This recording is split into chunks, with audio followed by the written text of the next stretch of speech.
اللہ کا نام لے کے شروع کرتے ہیں میرے بھائیوں۔ علمی پوائنٹ نمبر 1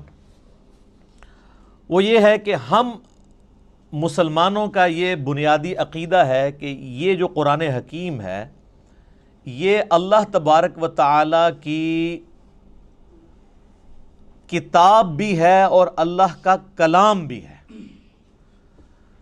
باقی جتنے بھی اس سے پہلے صحائف نازل ہوئے یا کتابیں، ان کے بارے میں کلیم ہے کہ وہ اللہ کی کتابیں ہیں،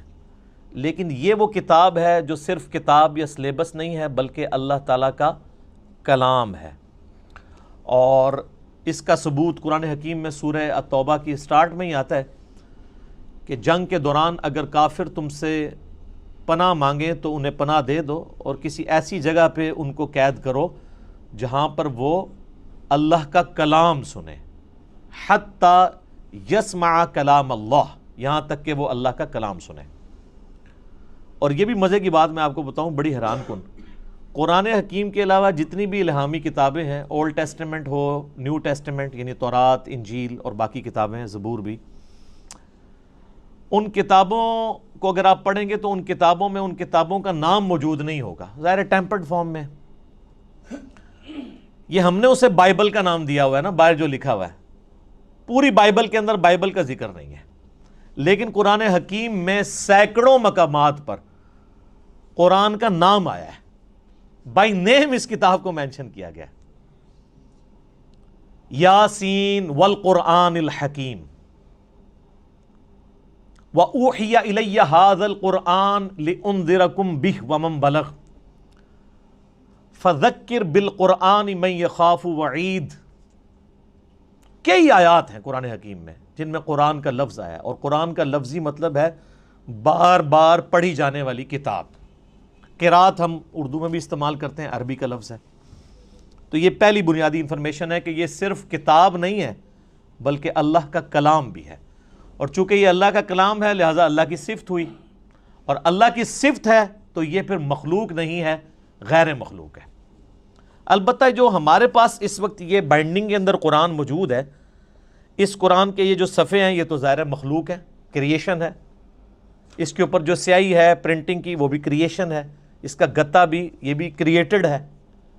لیکن اس کے اندر جو کلام لکھا ہوا ہے اگرچہ وہ کاتب کی رائٹنگ ہے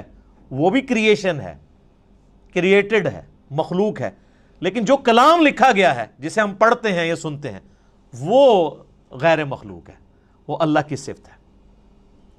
اور اسی لیے آپ دیکھیں کہ سورۃ الاعراف میں آتا ہے نا کہ حضرت موسیٰ علیہ السلام نے خواہش کا اظہار کیا تھا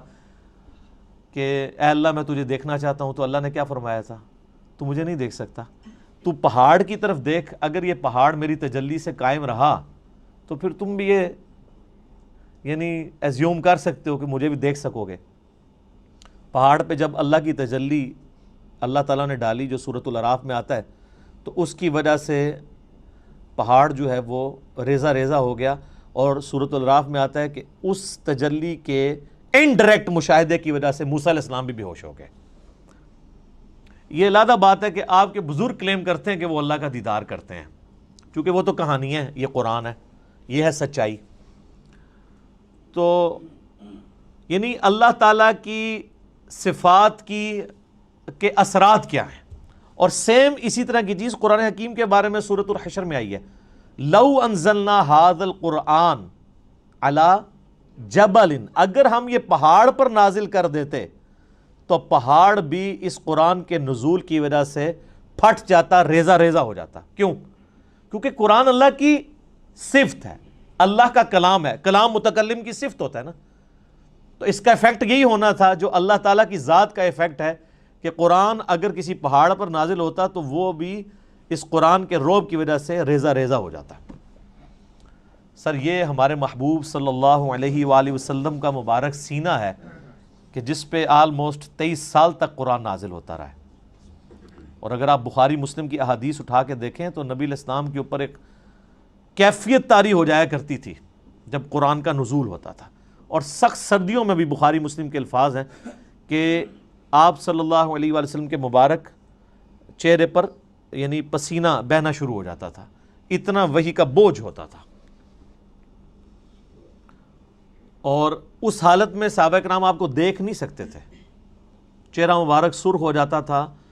اور جس طرح یہ خراٹے لینے کی آواز ہے نا، اس طرح بخاری مسلم میں آتا ہے، اس قسم کی آواز آپ کے منہ سے نکلنا شروع ہو جاتی تھی، اور پھر صحابہ کرام جو ہیں وہ سارے سر جھکا لیتے تھے یوں، اور آپ علیہ السلام کے سر مبارک کے اوپر ایک بڑی چادر دے دی جاتی تھی، حتیٰ کہ آپ اپنی وہ اس حالت میں واپس آئیں. یعنی آپ صلی اللہ علیہ وآلہ وسلم پر یہ حالت طاری ہوا کرتی تھی.